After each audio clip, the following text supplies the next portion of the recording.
Welcome one and all to Umami Manga. I'm Petter and this is James. How's it going? And today we're talking about volumes 9 and 10 of Vinland Saga. This is our 50th episode of Umami Manga. Oh, Adding up our 21 episodes of Kaguya-sama, 16 episodes of To Your Eternity, 6 episodes of Spy Family, 2 episodes of Frieren, and now 5 episodes of Vinland Saga makes 50 episodes.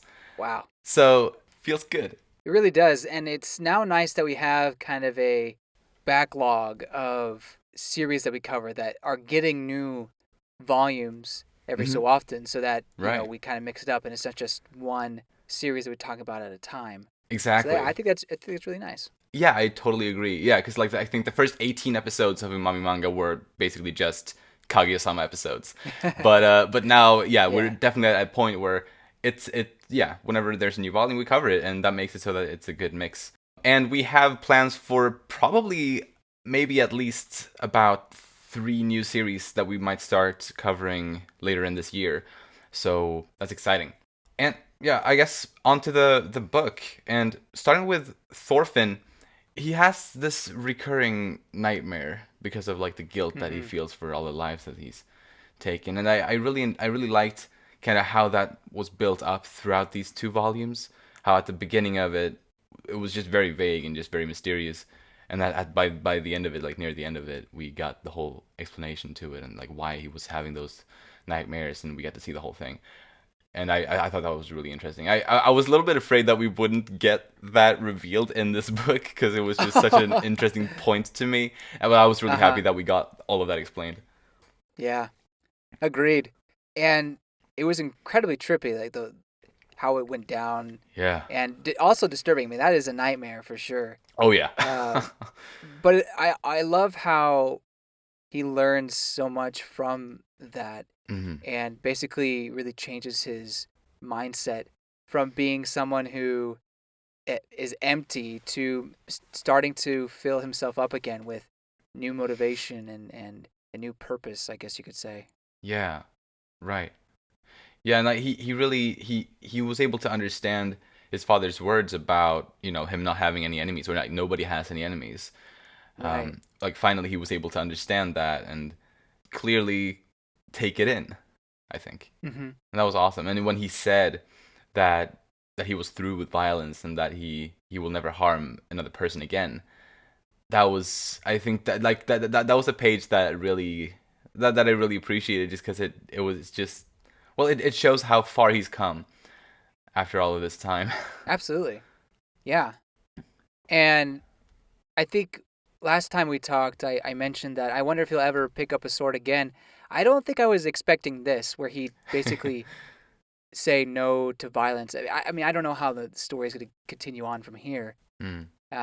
But it's very much an extreme to say, yeah, I'm done. There's going to be no more violence from me whatsoever. Yeah, I mean, Uh, I think I was kind of expecting a thing like this to happen, but I didn't expect it this early or this soon. mm, Um, and I wonder kind of how he's going to make amends for what he's done, because he says he wants to kind of make up for the violence in his past and for all the hmm lives he's taken.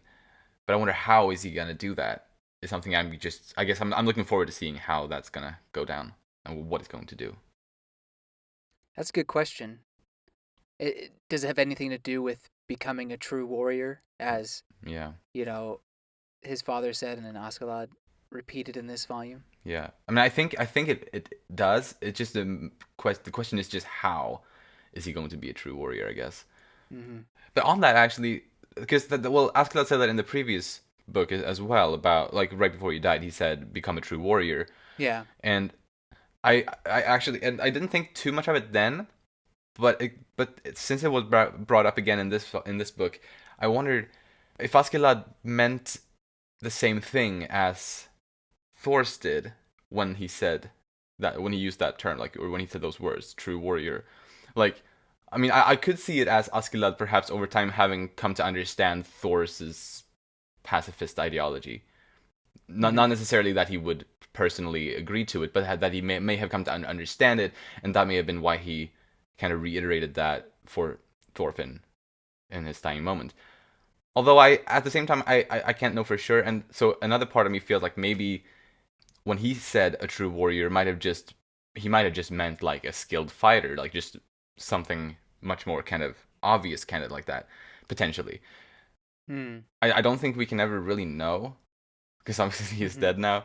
But regardless, I guess for Thorfinn, he interpreted it as the same thing that his father would have Yeah, meant it as. and I think that's how we should be taking it. Is that this is necessarily a dream?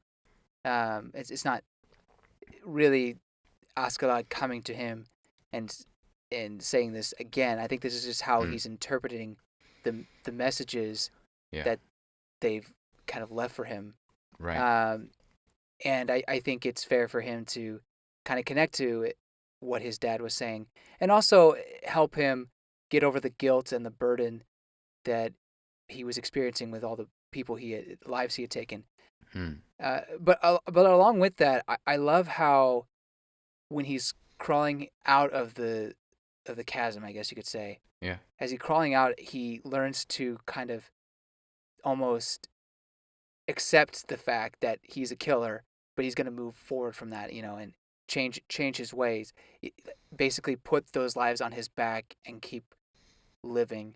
Mm, I don't know. I like the idea of understanding that you made mistakes, but having the drive to change, to continue forward instead of just moping and letting yourself be burdened too much by it. You know what I mean? yeah. I think there's nothing wrong necessarily with having that burden and then talking to someone about it, or having that be a driving force. But there is a point where it just becomes too much, and you're beating yourself up and not valuing your own life, as we see with Thorfinn and earlier in this book Right. uh, was the case. So I feel like now going forward, he's gonna try to, I guess, remember those mistakes he's made, but change for the better. Yeah, and I think so. I really think that the things that he say and like the implications that we get from the scene, I think it's all real, like and honest, and like it really seems that way to me anyway. For me, like there was a full page panel of Thorfinn in the dream, just a big picture of his face, just devastated, Mm-hmm. crying, and I don't know, I just felt so much emotion and just real regret from that panel, Yeah, that I really believe everything that he says after that in that scene, and after he wakes up, it just feels so real. And I think for me at least, that panel, that full page panel of his face like that, really contributed to making that all feel so real, I think. absolutely. I'm excited to see where he takes his newfound, I guess, pacifism with where it goes in this story. Yeah. Especially since obviously he's still a slave, and if he vows against violence, then the only other way he could be free, if he even wants to be free, Mm. is buying his freedom, like they have been working towards. So to me, it feels, at least with that understanding, I guess they just do the hard way. The only way they can, I guess, is Mm. just to work it off. Right. Um, but I Yeah. think if it had been Thorfinn who didn't care about that kind of stuff, everyone would have been dead, or well, he would have tried to kill everyone in his way at least. Very right. Yeah, yeah, and exactly. It definitely shows that he has absolutely changed for real, like already. And I think Einar said that as well. Like it's clear that he has already started to change, and I guess we'll just have to see how much more he's going to change. But more on the dream part. I have one more thing on the dream thing. Whereas it's when he's drifting into the dream, he sees his father's face kind of flash before his eyes, and he also sees that woman from in England that who helped him when he was about 12. Oh yeah, yeah, yeah. Like, her face also flashed before his eyes, and he was kind of confused as to why he saw her there. As was I. Hmm. I was like, okay. I mean, I think I pointed out when we talked about that part back in volume 3, I think. So that was book 2. Hmm. That the kindness that she and her daughter showed him, or she especially, was maybe like the first time that Thorfinn experienced any kind of kindness ever since he started living with Askeladd and Mm. his men. which I think at this point I kind of feel even stronger about that because of the fact that I think it's clear that she made a big impact, a very strong like impression on Thorfinn. Like I think otherwise she wouldn't have appeared in front of him like that. And I think as Einar also pointed out at one point in the book, or as he kind of thought at least, that it didn't seem like Thorfinn had experienced much kindness in his life. So like that woman was like one of those few instances, along with like his family back in Iceland, I guess, you know. But yeah, Right. it was interesting regardless to see her again. And I think that her kindness is the reason why her death weighs heavy on him, and I think that would be a good Right. reason why maybe she would appear when he's kind of losing consciousness. True. The whole dream sequence was interesting, and Yeah, I like it. you know, wasn't Valhalla, it was the real world, and Right. um, yeah, I like that. Mm. Actually, I guess on that, the fact that it was like or it represented the real world and like the violence and all of that, Hmm. I thought it was really interesting also, like, because one other part in this book was when Thorgil, the oldest son of Ketil, he came home and he told stories about the war and the plundering and like what that all was Hmm. like. And the way he explained it, it was every man to himself, kind of. Especially after the battle, when it was time for the plundering, it was like everyone was each other's enemies, and that's exactly how Askeladd presented that reality in the dream, as everyone being enemies to each other. And I thought that was just an interesting similarity there. Hmm. That's a good point. Speaking of like Thorfinn before his revelation, Yeah. it was really hard to see him not value his life very well. Yeah. Obviously, we had this or at the end of the previous book. Right. Uh, he was in this very much a mindless or empty state. But here you kind of see examples of that where, in front of the guests, he's uh, basically cut up, a bit butchered, and when they chop off his ear, that one I cringed in that, Mm. but also it it was just sad to see him not take himself seriously. At the same time, I loved that he was kind of experiencing something new, and Einar compared him to kind of a baby boy, but it was also innocent, and it was also like he was kind of thinking about the world philosophically, not very deeply, but just thinking, oh, a farmer must have made this tool, and Oh yeah, those things. Yeah. weed is so amazing. So it was sad to see him in the state at the beginning of the book, but then over time you saw him kind of be amazed how the world works, or at Absolutely. least his current world, and then Hmm.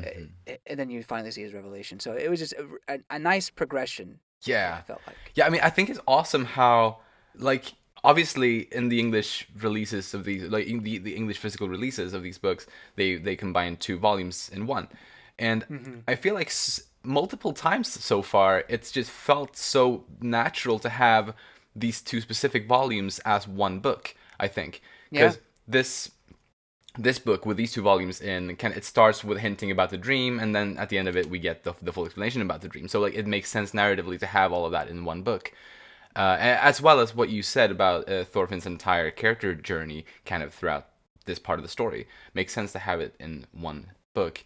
But also, like I think I mentioned, the first two volumes being one book also made a lot of sense.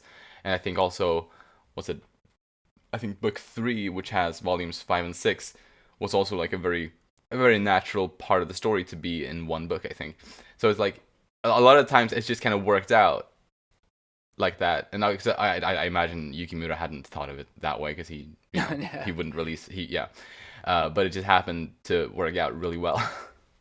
Hmm. But yeah, he Thorfinn becomes friends with Einar in this part of the story, Yeah. and I'm just really happy for their friendship that started here, and I think they are both affecting each other in various ways. I think Einar definitely has a good influence on Thorfinn, for example. Mm. Uh, For I'll sure. I'll get to the other end of that later when we talk about Einar, but But yeah, I think at least Thorfinn has definitely learned a lot from Einar, and yeah, he's grown. Mm-hmm. One other thing I'll say about the kind of progression is he says, in all the days I've lived, not one good thing has happened to me, which is really depressing. Yeah. But I guess he's not wrong in some ways.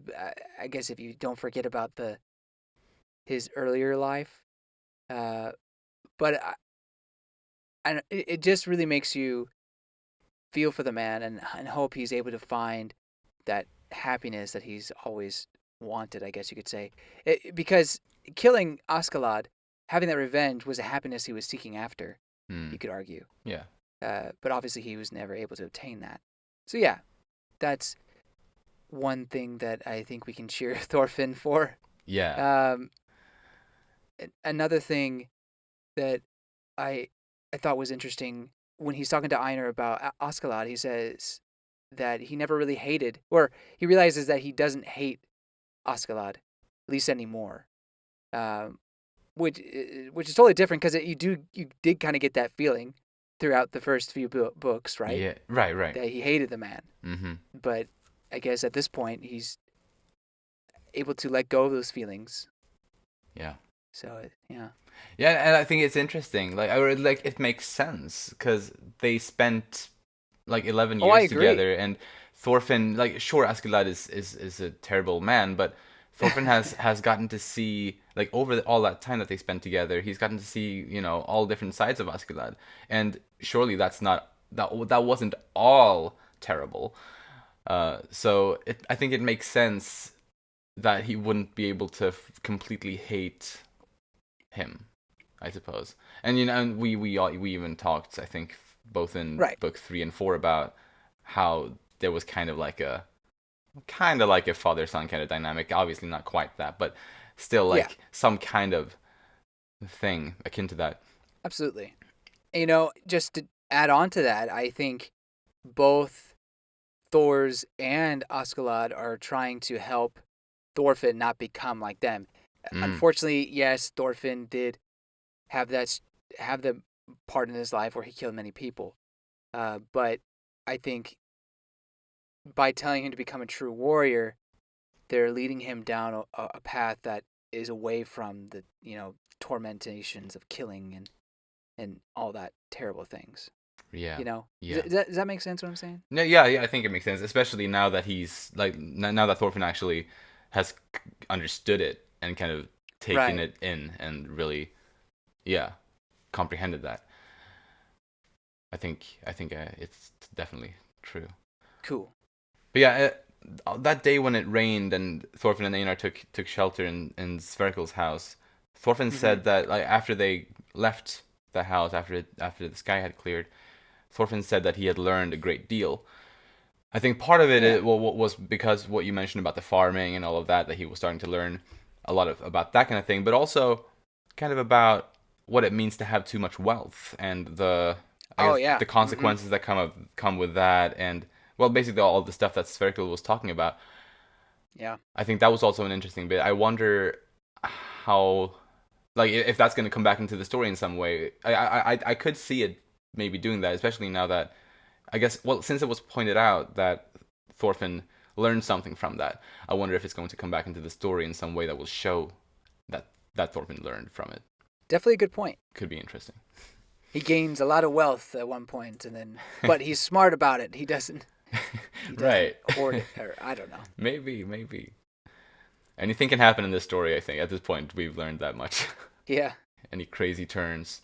Definitely doesn't seem like that right now. In a situation, he doesn't seem like he would be able to get out of being a slave. You know what I mean? Yeah, it's looking rough. Aside from eventually paying off his quote-unquote debt. Right. I guess another thing about his character growth in these volumes was how to me, it just felt really good to see him say that nothing good comes from revenge. When he told Einar that. Oh, yeah. And it's just like, wow, okay, yeah, hell yeah. Like, that really, that felt so good. It really, really showed how much he's grown. Like, that was one of the bigger examples of that, I think. that You're really right. really showed that. Oh my god, Absolutely. love that so much. But then, and I know this is not a good thing, I guess, but I did get a kick out of seeing him punch that guy, Right. that farmhand, and the punch followed by like the face that he gave right afterward. Like it just showed well, for one, it showed that he wasn't like just completely dead inside, as he had kind of seemed to be almost up until that point. Uh-huh. But it also was like the Thorfinn that we know is still in there, even though obviously, yes, I know that's not like it's not a good Thorfinn, I guess necessarily, but still, Mhm. it was good to see it. I think.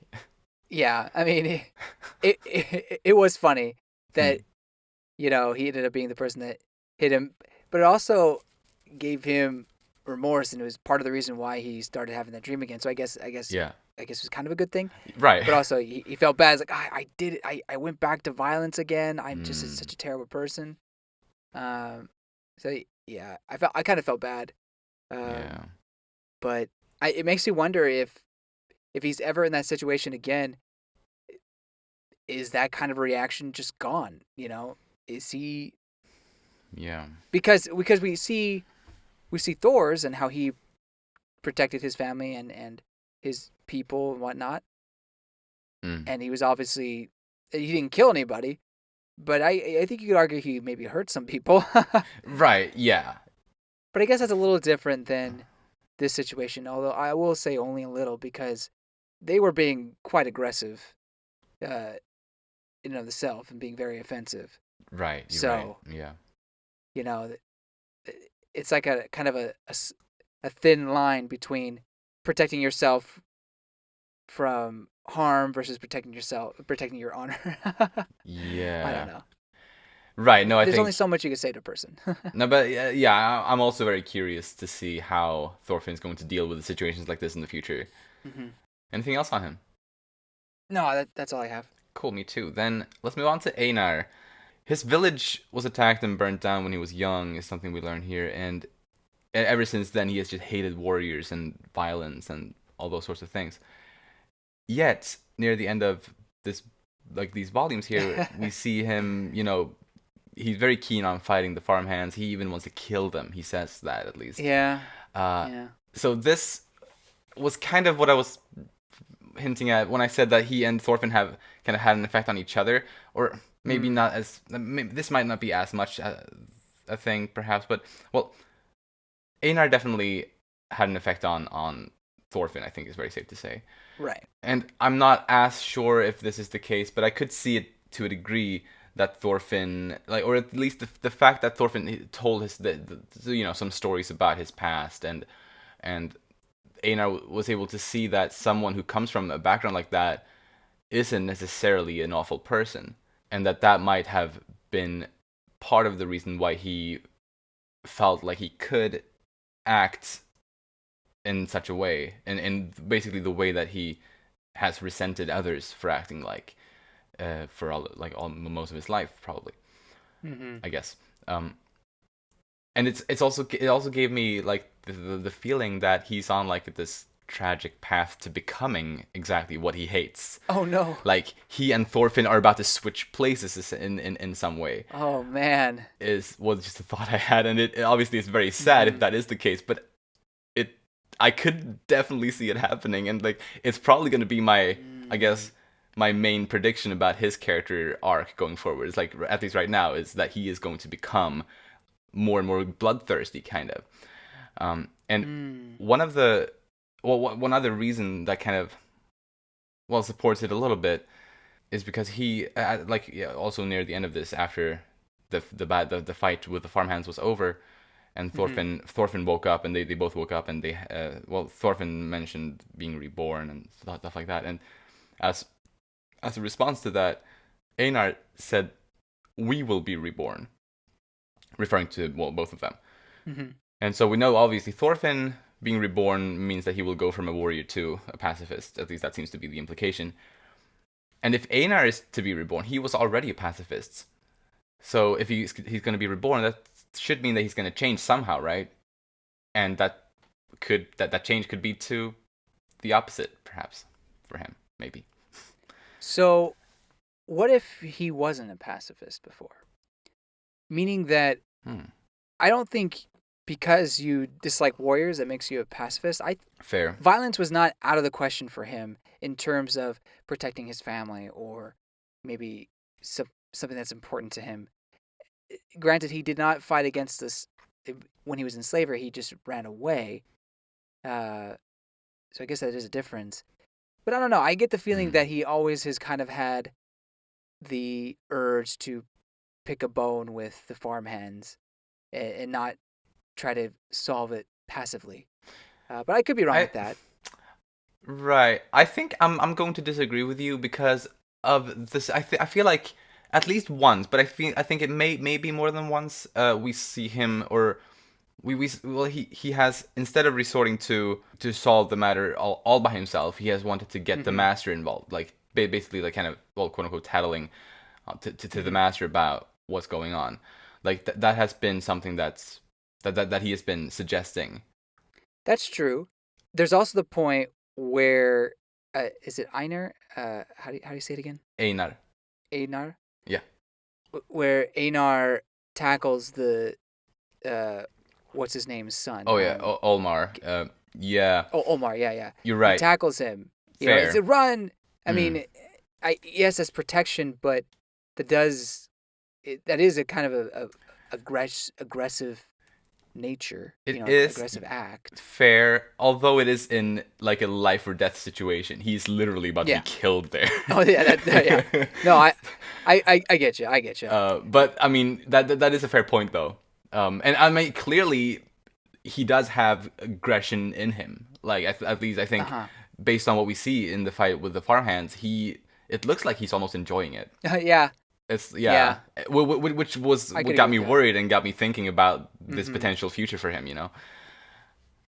But yeah. I think that would be a very tragic but interesting way to go about things. But one of the point you brought up is the saying that they'll both be reborn, and I took it as they both are deciding to renounce violence. Oh, okay. They both are being reborn.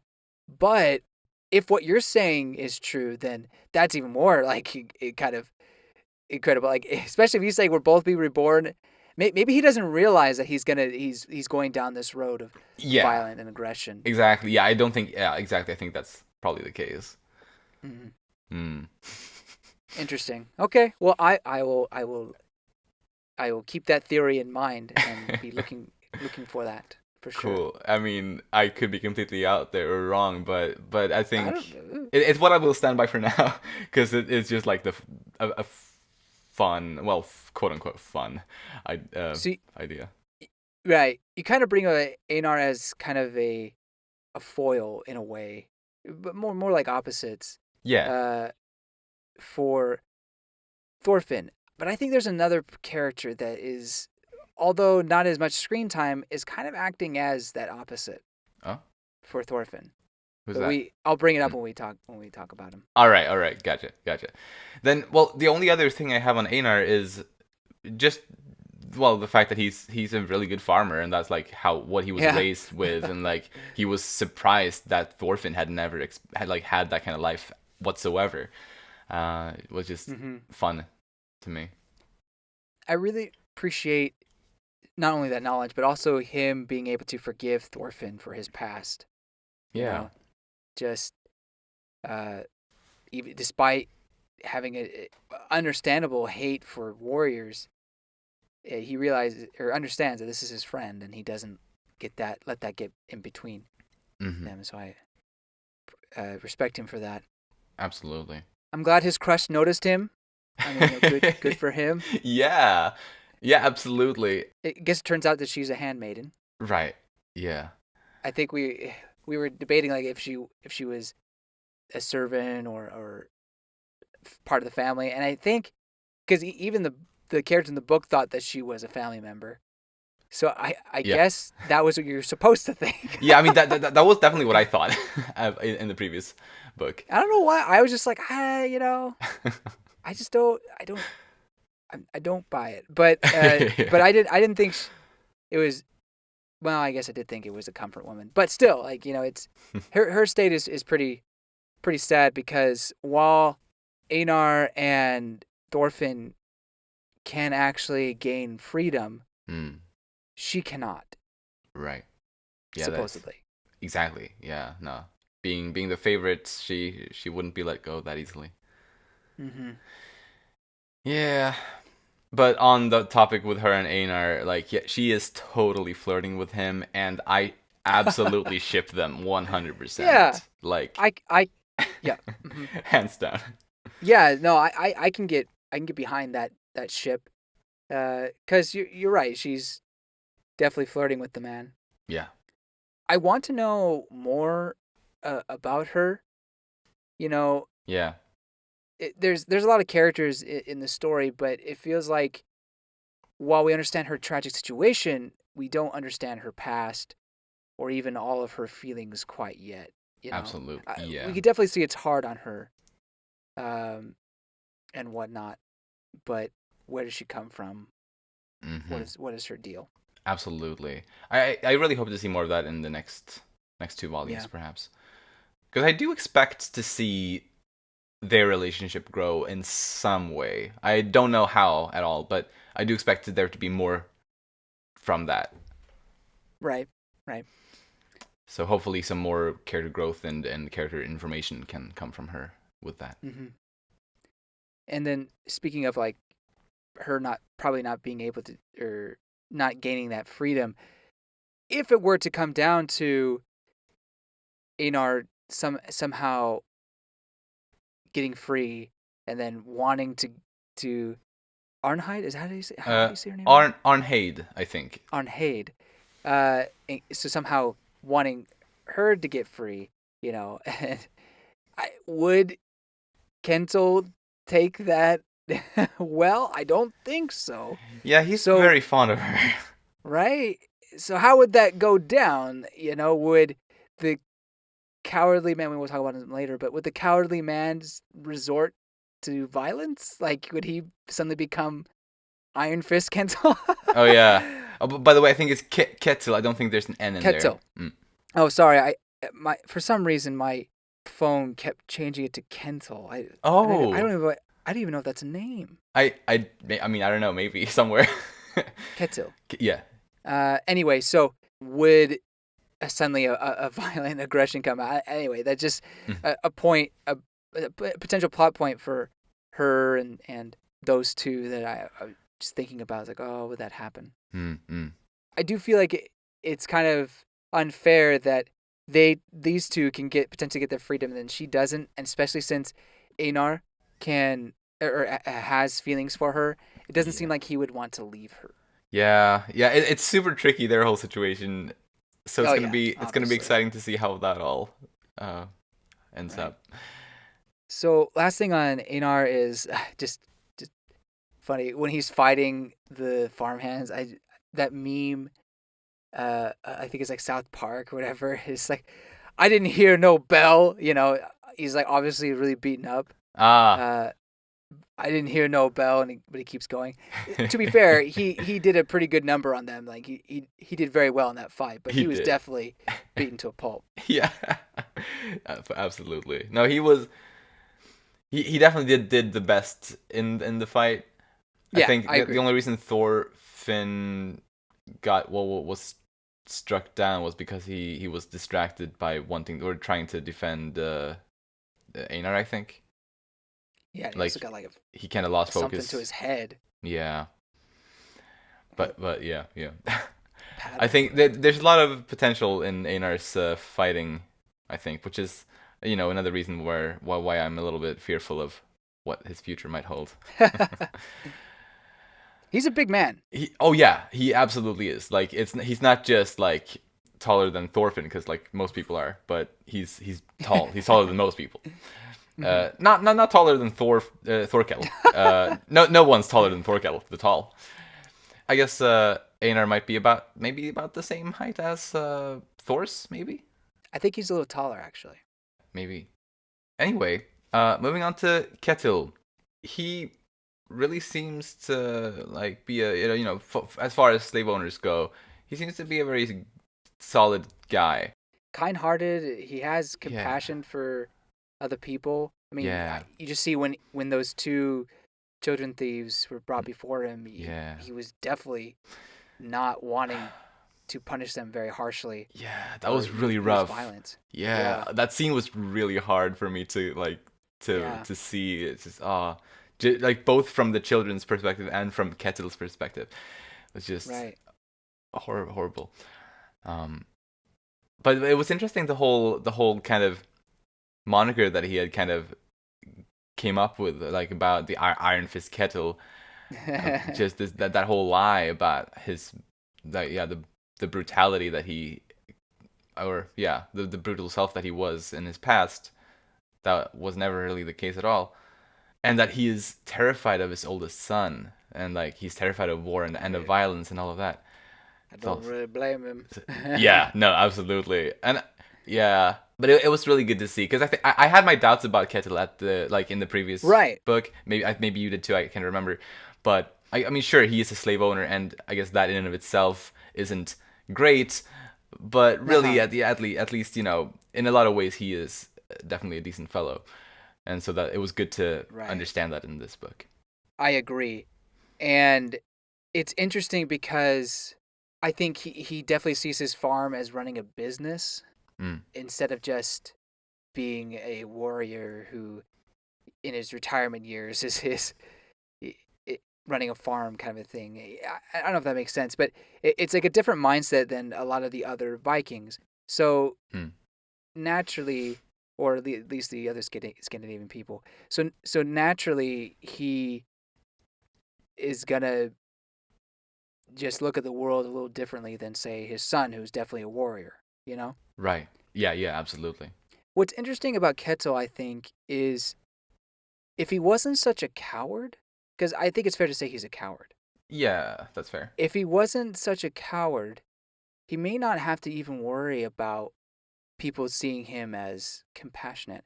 Because I see Yeah. other examples in the story where people have a certain mindset, like Thor's, for example. Mm. He definitely became more compassionate, but no one crossed him about it. Obviously, he had to run away, but no one crossed him about it in Iceland, you know, Right. because he wasn't like he wasn't really hiding it either. Yeah, yeah, he owned up to the person that he was. Right. Yeah. So Ketel's worried, obviously, about people discovering that he's not this tough guy and that they'll Mm. just try to overrun him. Yeah. But I think if he embraced that compassionate side, but also was strong about that, Yeah. then maybe there wouldn't be uh, that fear per se or that potential. But again, you know, not everyone's Thor's, so Yeah, you're and right. maybe he's not that strong. I understand that. So Hmm. it's just he's just an interesting character of someone who's compassionate but a coward. Yeah, dude, I really like that point, and also like that comparison to Thor's. I hadn't thought about it that way, but I really like that idea. Hmm.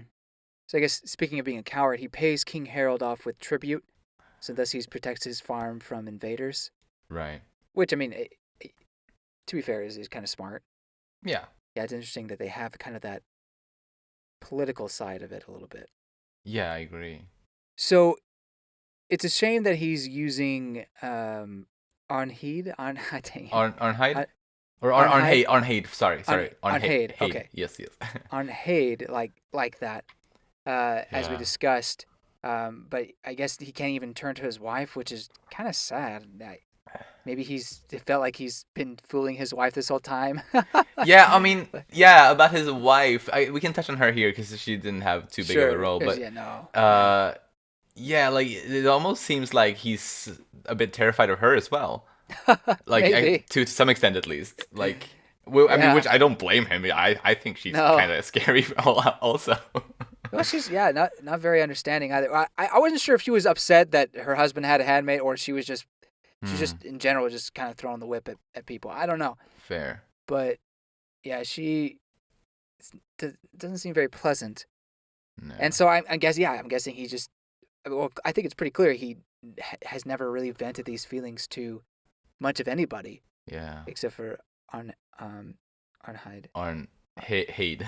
Hade. Uh, Arnheid. yeah. So the EI should be A. Like Einar, Arnheid. Mm-hmm. I just keep doubting myself. It's all good. Arnheid. So what this reminded me of though was Attack on Titan. Actually, Oh.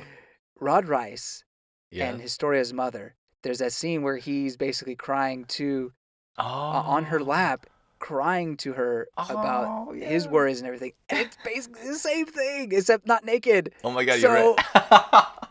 I just this is kind of another instance of Isayama just be like, hey, can I borrow your work? Yeah, just make sure you change it a little bit. A little copy pasting going on there. Yeah, no, you're absolutely. But it's such a minor thing that it's like, okay, whatever. But yeah, still, right, yeah. No, but still, like, yeah, no, Isayama must have read Vinland Saga. Like, there's no doubt. Yeah, no, that is funny. Another like actual little visual similarity that I noticed, although I don't know if this came out before or after the first chapter of Attack on Titan, but the beginning of Thorfinn's dream where he wakes up underneath a tree, just visually resembled, obviously the first chapter of Attack on Titan where Eren wakes up underneath a tree. That's fair. Yeah. But I can't say, I don't know if the first chapter of Attack on Titan came out before or after this part of Vinland Saga. I don't know. I haven't looked it up. It's probably just coincidence, but it was still similar visually. Since we're on that topic. If there was a cute little lamb in there, then we'd be like, okay. Right. Yeah. I that lamb for a moment I was like, okay, does this lamb represent something that I'm missing, or like is there some meaning to it? I don't know. Did you have any thoughts like that, or? I just thought it was really cute. Like, yeah. I don't know. It's just a cute little lamb. Yeah. No, not really. I mean, maybe innocence, but that's getting like really literary and diving deep. Did the author even think this far into it? You know what I mean? Like, yeah. I have no idea. No idea. Yeah. It just felt like there was something to it since it was there, kind of, and it got that amount of focus, kind of. I don't know. If anyone listening has any ideas, leave them in the comments on YouTube, please. Or join our Discord server, link in the video description on YouTube, and you can talk to us directly. Oh, that too. That too. Anyway, back on Ketil, I guess. Was there anything more on him? I think that's all I have. Gotcha. Then let's move on to his father, Thorkell. I like him. Yeah, he's a cool old grandpa, but he and his son don't seem to get along very well. I think the main conflict is probably due to, like, well, I guess how they view success and wealth and stuff like that. At least that's how it seemed. Like, that's possibly their main reason why they don't see eye to eye. Although another thought came to mind as well, that what if, I guess, like a side reason or a different reason as well could be because they might have different views on slavery, perhaps. Because obviously Ketil is a slave owner. He has 3 slaves. Meanwhile, Thorkell treats Thorfinn and Einar like Carls, like free men. Yeah. Pretty much, he doesn't really care that they're slaves, and so that gave me the idea that their different views on slavery might also be a different, like one of the reasons why Thorkell and Ketil don't really agree on everything, and why they can't really live under the same roof and stuff like that. Yeah, I agree. He definitely treats both of them differently, but I think that you do have a good point. Maybe they do disagree on the whole slavery thing. And for at least my understanding is that Thorkell would never hire someone else to work on his farm. Well, buy a slave to work on his farm. Maybe he would hire people. He rewards work. You work for what you get. Kind of that trade-off thing. Yeah, right. And another aspect that you touched on earlier is, and that I kind of mentioned also, is business. I think that Ketil sees it as like a business, and he just wants to keep growing and expanding it. Mm-hmm. And understandably, Thorkell says that there can be too much to all that. Too much wealth brings disaster, and And I think that could be where this story goes. To be honest, like maybe something Right. bad happens to Ketil Farm. Yeah, maybe the thing that the snake was talking about, like a bunch of soldiers or armed men come there and take it or something. Mm-hmm. Maybe it Or comes true. or maybe the farmhands, have a little rebellion. Although I don't know if they can do much against Snake and the other guests, but they Hmm. don't seem too happy with Ketil and Patter at this point, or however you say his name. Yeah. His name, even I. uh, Well, no. I also have a hard time like understanding how his name is supposed to be pronounced. If it's like Pater or Pater or Potter. I I don't know. Anyway, um, yeah, no, yeah, exactly. It should be interesting to see what comes of all of this and see how, yeah, what becomes of the farm and all of that. Cool. Anything more on Sverkel? Nope. Then let's talk a little bit about Olmar, Ketil's 17-year-old son, who is in line to inherit the farm, but he isn't all that into it. He wants to become a warrior, but he he struggles with even pulling his sword out of his Yeah. sheath. That was so embarrassing. That was so funny.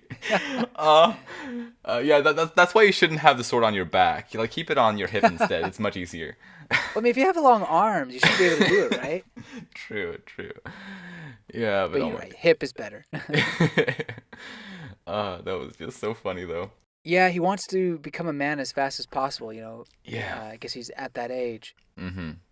But I hope he learns that kind of the life he has right now, and also the potential to really, I guess, grow the farm or you keep the farm going is a pretty good life. But I also understand not wanting to do it necessarily do what you're told, if you know what I mean, Yeah. like Nah. Yeah. becoming your Absolutely. becoming your own self. Mm. I understand that, and I guess the battlefield isn't probably the wrong word to say, but an easy way to make a name for yourself. Right. Yeah. But it's pretty clear he's not made for that, at least right now. You know? For sure. Yeah. But I think something I think is really interesting is that he is a lot like his father. Yeah. He is that. Well, you use the word coward. I think that goes for Olmar too. Yeah, Um, and so they have that in common, father and son kind of thing. I agree. And so I think it's nice to see that it's in different ways, I guess. Or well, no, not I guess not actually. It's they kind of quote unquote chicken out in similar types of situations, Hmm. when it comes to harming others and stuff like that. So yeah, it's nice to see that similarity between these two. Agreed. So maybe the older brother, I forget his name, Thorgil or Thorgil, yeah. something. Thorgil took after the mother. Well, actually, I have a thing on that. Do we have anything more on Oh, Olmar? I don't know. Then let's talk about Thorgil for a bit. I guess it's possible. Actually, I think that was a good point that you said about him taking after the mother instead, because she definitely seems to have, well, her attitude seems to be a bit more terrifying, I guess. Uh, but the thought that I had was that Thorgil takes after the father that he has heard of in the stories from his father, like Oh the Iron yeah, Fist, the Ketil. made-up father. Exactly, yeah. Like he's taking after that figure instead of the real, Ketil. Hmm. So could be that instead. Although I like the idea that him taking off after his mother as well. Ketil fears his own creation. Yeah, right. It's kind of ironic. I guess talking a little bit about Peter, Peter, whatever his name, Pater. however it's supposed to be pronounced. Uh, he, yeah, I guess for me there were two specific moments in this book that just showed like kind of just how good of a person he is. Firstly, when he was able to he helped Kettle give the kids a lighter punishment. Hmm. You know, they didn't have to Yeah. sever two arms of that poor boy, or like, Oh that, boy. that I'm glad he helped avoid that. And then later in the book, he helped Thorfinn and Einar by investigating, the wheat field, and yeah, and he found the button from one of those farmhands. Yeah. I. Great guy. I hope nothing bad happens to him. Yeah, right. Yeah. I'm worried. I hope he doesn't get jumped or something. Yeah. I think there is probably, sadly, a decent chance of that, or risk of that. Yeah. No, he's such a solid dude, and he has and the fact that he has the same experience of being a slave Right. as Thorfinn and Einar have is also like such a it's a nice thing, because obviously he has more respect than they have, by the other people, Mm-hmm. and so because of that, and because of his understanding of their situation, it's just such a good thing that they have a character or a person like that. And yeah, if he would die, it would definitely obviously be sad in and of itself that he would die, but it would also probably worsen the situation for Thorfinn and Einar. Agreed. But yes, anything else on him? No. Then moving on to Snake, great fighter, presumably. Yeah, I mean, Thorfinn calls him as good as Askeladd. Yeah, High yeah, praise. maybe even a little bit better. Yeah. Right. But he seems like a decent guy. Like, Mm-hmm. sure, he got those kids arrested, but still, like comparing him to Thorkell, he was going to go easy on the kids, whereas Thorkell did not. For example, that was one of the things where that kind of made Snake out to be a bit better than, well, actually, at least better than Thorkell was. Yeah. So yeah, and he offered Thorfinn and Einar food when they were at Sverkel's place and stuff like that. Yeah, he seems like a decent fellow, at least right now. So I look forward to seeing more of him. Yeah, same. I kind of wonder if he'll be a more of a main player going forward. Yeah, But we'll see. I think it would be nice to see more of him like that. Like, Yeah. more focus on him. Mm-hmm. But yes, is that it on him? Yep. Gotcha. Then a little bit on Fox and Badger. I don't have anything, but go for it. No, I mean, I don't really have anything of substance either, really. Just I don't like them. But I mean, don't they know. look like a fox and a badger. They do. The They do. names are true to them.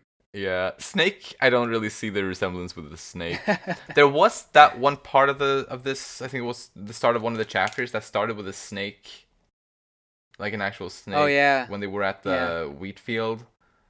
Mm-hmm. I just now thought of that. If that had any kind of connection to the actual character named Snake, probably not. I don't know. Anyway, Fox and Badger. Yeah, they have this idea of what makes, or what turns a boy into a man, kind of, which I think is not a good way of thinking about it, obviously. Yeah. Hey, but yeah, let's talk about King Canute, or King Canute. At least by 1018, he is King of England, as we learn, and I really like his new look. Oh yeah, it's very fitting. Yeah. He's still adamant about his ideals, kind of ruthlessly so. Mm-hmm. You know, if anybody starts pillaging, like the good old days, Yeah. you know, he has them beheaded and put it on a stick, put it on a pike. Yeah. You know, it shows that he's not messing around. For sure. And I wonder if that's if Canute in the last book, not before his character change, but just in the last book, would he have been willing to go that far? Oh yeah. And I wonder if it's just the years have passed and he's become this, I guess, extreme.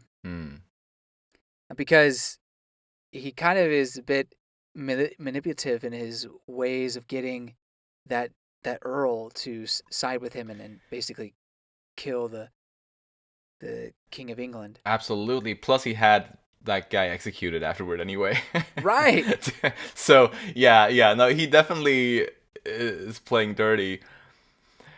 But like, honestly, just the fact that he is he's making a big effort to get rid of the traditions of raiding and pillaging, like that, or pillaging specifically, I suppose.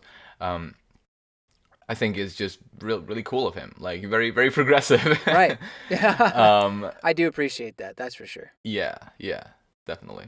But it is interesting, or like that, was it 2 or 3 chapters that focus on him? I can't remember. Two chapters, maybe. Yeah.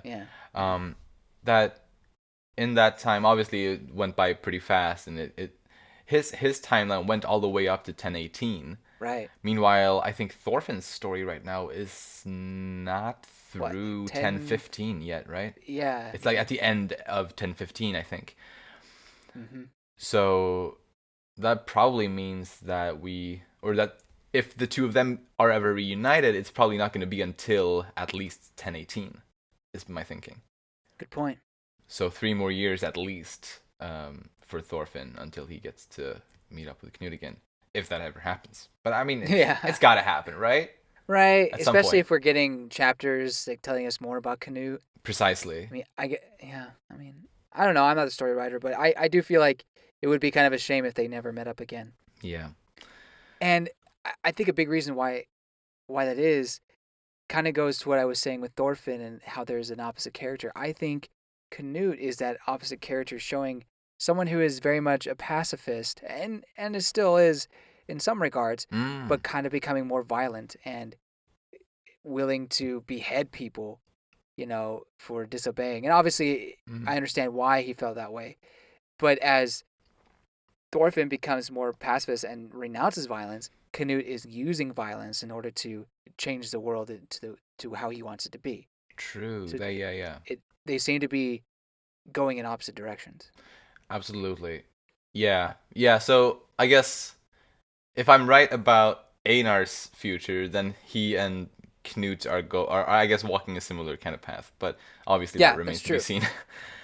But you're absolutely right about Knut though. And about his brother, we learned that he has become king of Denmark.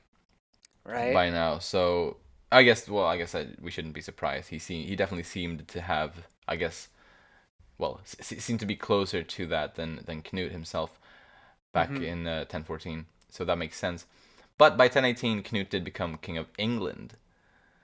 So, yeah, that's pretty cool. Yeah, it just makes me think. Okay, there's got to be some sort of conflict between those two brothers, right? At some point. I think so too, or I hope so. Yeah, it would be very exciting. What I'm surprised about is Floki is still around. Mm-hmm.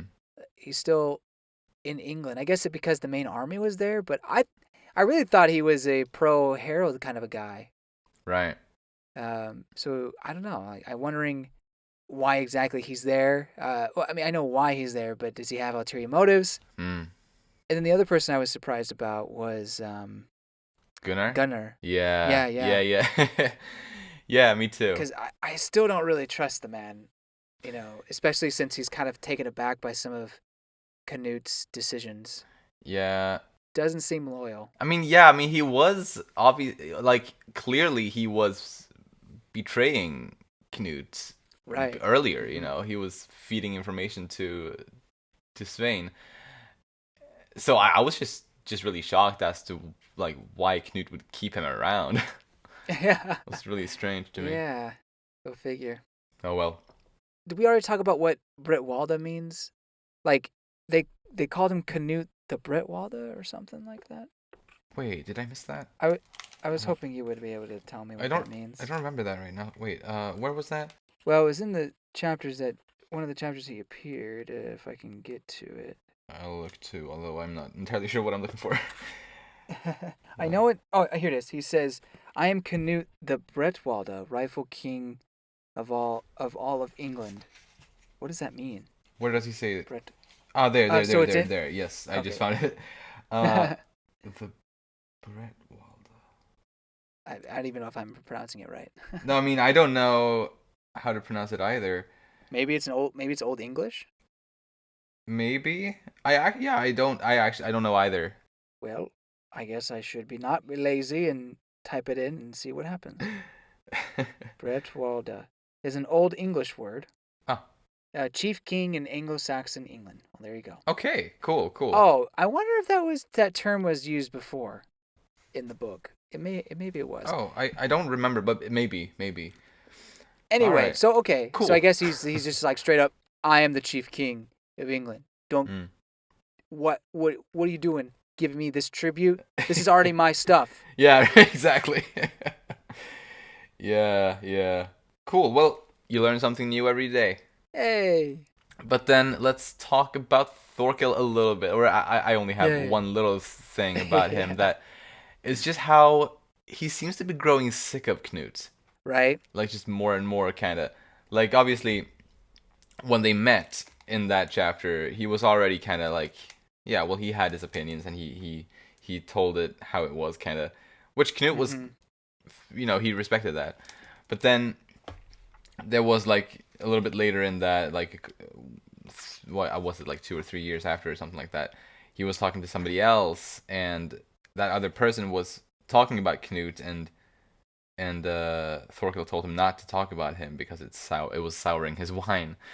Right. um so that kind of resentment that he's starting to build or that's starting to grow in him about King Knut, I wonder what's going to come of that, and that's something I'm excited to see.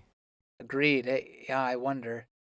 Mm. Does he still see the same thing that he saw in Thor's eyes? That he see. Right. Does he still see that in Canute? Mm-hmm. I don't know. It's Doesn't seem like it. right because I always thought it was strange for someone who's so passionate about fighting and war to follow anybody who would be all about kind of being more passive. And obviously, Canute is still has the bloodshed around him, but it's not the same way as going into battle and you know army versus army. It's almost kind of Yeah. conniving and killing people in the dark kind of a Mm. situation. Right. Um, Yeah, really. So it's not obviously it's not Thorkell's style. Like it's not like the yeah. upfront just melee combat kind of thing. So yeah. Yeah. So I understand why he has why he resents him that way, I think, but Uh huh. I guess I'm just a little bit confused or no, I understand why he wanted to follow him in the first place, but I think he misunderstood him at that point in time. And so now, at this point, he has seen, I guess, what King Canute is all about, and he doesn't like that, which is fair. Like that's his opinion. But yeah, Yeah. mm. True. It it could be just all his twisted idea of what a true warrior is, and thinking that it has to do with fighting still. You Yeah, know, right. because clearly that's not what Thor's is all about, and it's not really what Canute's all about either. Mm-hmm. Definitely. One other thing I have about Thorkell is, uh, correct me if this was actually introduced previously, but he's afraid of frogs. Well, Was that yeah, or he doesn't like introduced them at least. He early? said. I don't know. If, I don't think he said afraid. Did he? I think he said he disliked. No, you're right. It was disliked, but I usually associated that with, I guess not like a fear of frogs, but kind of getting creeped out by frogs. Yeah. Um. So yeah, I mean that, which is totally fair. I thought. When I read it the first time, I thought it was just straight up frogs. When I read it the second time, I thought, or maybe I'm wrong here, but isn't frog something that some people use kind of derogatively to refer to French people? Oh, really? It's Oh. something I could be wrong about this. I think that's the case though. So if that is the case, then it might be that he's talking about like the Franks. Like that's what he hates most of all, kind of, or one of the. Maybe, but the army in the back are kind of like frogs, like they're kind of Yeah, confused about the I mean, or I could still surprised about it. I could still see them being confused or surprised, Mm. regardless, probably. Although, I mean, I don't know. I like, yeah. Why would he just like the French? I Uh, guess they're pretty good at fighting. I guess maybe like they were in the first chapter of Vinland Saga, Yeah, although Thorkell wasn't there then. and Askeladd was clearly the better. His group of men were clearly the Mm, better fighters in that instance, or at least had the better absolutely, strategy. for sure. Anyway, that doesn't matter. But that'd Mm-mm. be interesting if that was his dislike. Yeah, yeah. That's all I have on Thorkel. Me too. Do you have any other characters you want to bring up? I think that's it for characters. Yeah, me too. Then, any other things, predictions, other thoughts on the book? I still think we're going down the freedom route. We're meaning that they're gonna work for their freedom. Mm, But I would find it hard to believe that there wasn't some sort of tragic moment that happens that prevents them from getting freedom, either some sort of uprising or, Einar demands Arnheid, is that right? Yeah. Her freedom, as long as his own freedom, and maybe that causes contention. Because I can't see them not like working towards that goal, especially since we have until 1018 where Canute's timeline is right now in the story. It just seems like it would be a couple more years would pass, and then we get to that point. Maybe I'm overthinking it. I mean, I guess it could line up if... Didn't Ketil say that if they work for 3 or 4 years or whatever, that like that's about as long it might take for them to earn their freedom? Mm-hmm. Something like that, like 3-ish Something years. around those lines. Yeah, and so that could line up with Prince Canute or King Canute's timeline. You're right, and the fact that they weren't able to get a crop out this year because of what the jerks did. Oh yeah. That also kind of holds them back a little bit. True. Yeah, you're right. So I guess I could see it being just like the straightforward method of just working their way to earn their freedom. Although ultimately I'm probably gonna like my biggest guess or strongest guess is probably gonna be that something else, like something other than that, is going to make it so that they get out of the slavery somehow. Okay. Like for example, Einar going rogue or some shit like that. like as I said, I sternly stand by what I said about, he's gonna become more and more bloodthirsty and like much more of a fighter and a warrior. Yes. So I think maybe that could get things rolling. Ooh. Somehow. I'd be down for it. I really would. Yeah. Thinking about when we would see Canute again, if the next book does basically get up to that year, I don't think we'll see Canute in the next book, but maybe the book after? Maybe? Because that's 2 volumes. Yeah, right, yeah. I think at least, like this is book 5 right now, at least book 7, I think we'll see Canute again, at least, yeah. I could see I could see the possibility of seeing him again next book, but yeah, I guess not definitely, but at least for sure, I'd say by book 7 we should definitely see him again. Cool. And then lastly from me is Thorfinn hasn't brought up Vinland in a while, and I don't think he's completely motivated himself. Like he's changing. Like he has like a different mindset now, and he's starting to fill himself with new desires and whatnot. But I think once he gets that desire again for Vinland, because it is the title of the book of the series. Yeah. I think that would be the new motivation for him. Yes. To keep pushing forward, and he doesn't really have a reason to be free other than just not being treated so terribly as a slave. So wanting to get to Vinland could be that motivation to want to be free. Absolutely. Another motivation that obviously he hasn't had for, well, maybe ever, but that I'm hoping that he will find soon is the motivation to see his family again. Yeah. Like his mother and sister, and go back to Iceland. I really want him to, well, I want him to want that. Yeah, I want him to see his mom again. I just hope she's able to last long enough. Yeah, absolutely. And another thing, this isn't going to be, I guess, a goal of his, but something I want for him is to maybe find love, perhaps, in someone, with someone at some point. Right. I get what you're saying. It is so hard for me to see him falling for someone, like just because he's never shown any sort of interest or anything like that. But he hasn't had too much contact with, a woman. So, yeah. But I guess Hordaland's really the only one. Yeah. Oh yeah. Back in volume 1. Oh man, she's probably never gonna come back. But oh my, probably not. I wish you would though, because Yeah, no. Out of the little we saw of her, she was honestly a really interesting character. Oh well.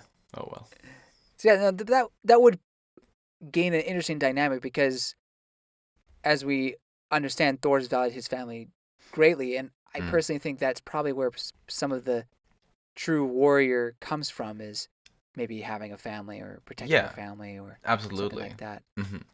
So yeah, I'm there with you. Yeah. So at some point, I'm not necessarily expecting it next book, but just something for the future. I would be surprised if it was next book. I mean, I'm not against, not to say I'm against it, but it would be quite the turn if suddenly there is a romantic interest for him. For sure. I mean, absolutely possible. You're right. Just at some point. I guess that's it for predictions. Yeah.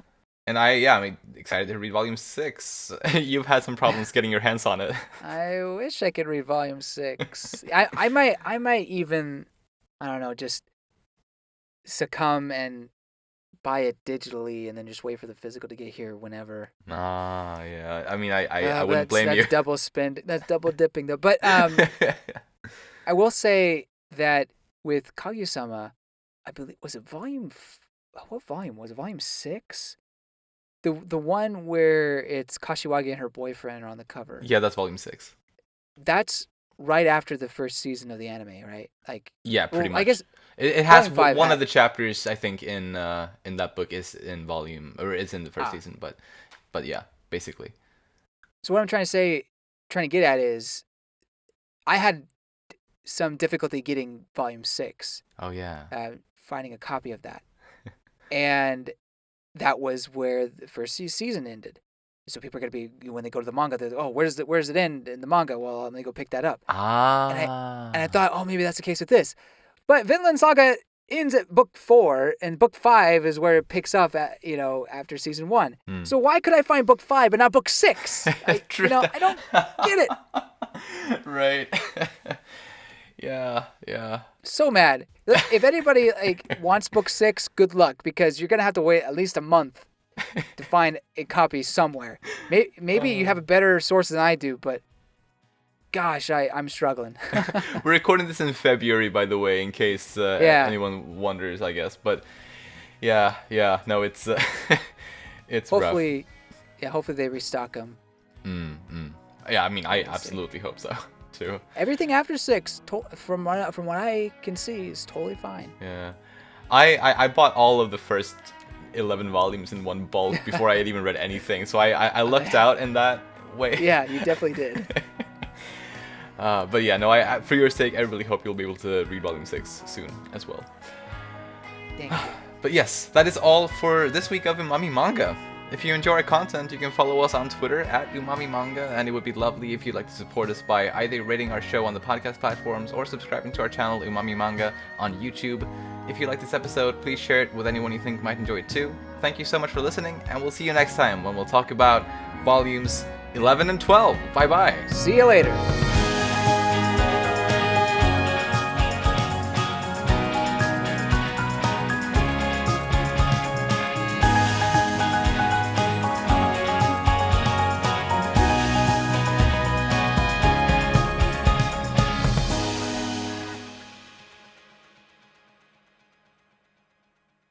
Gosh, I was all over the place with pronunciations. I'm so sorry. Oh, don't worry about it. I mean, I wasn't. Einar. Yeah. No, I think you got him. You got him right. Arnheid, I got that one wrong. I got her name wrong as well. So don't feel bad about that one. Arnheid. Yeah. I've never heard that name. Me neither. Arnheid. I haven't either, but just based on the way I feel like Nordic pronunciation should work, it should be Arnheid.